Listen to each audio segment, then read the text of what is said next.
লাল লাল পোস্তর বড়া কেউ কখনো খেয়েছো?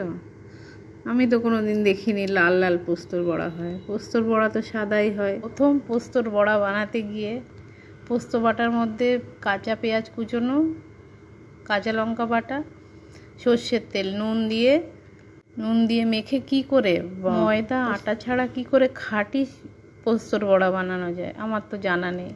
ওই জন্য মুড়ির গুঁড়ো দিয়ে প্রলেপ লাগিয়ে বড়া ভাজলাম।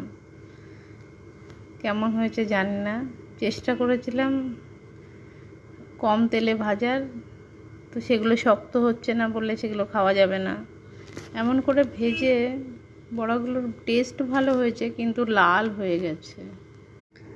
লাল লাল পোস্তর বড়া কেউ কখনো খেয়েছো? আমি তো কোনোদিন দেখিনি লাল লাল পোস্তর বড়া হয়। পোস্তর বড়া তো সাদাই হয়। প্রথম পোস্তর বড়া বানাতে গিয়ে পোস্ত বাটার মধ্যে কাঁচা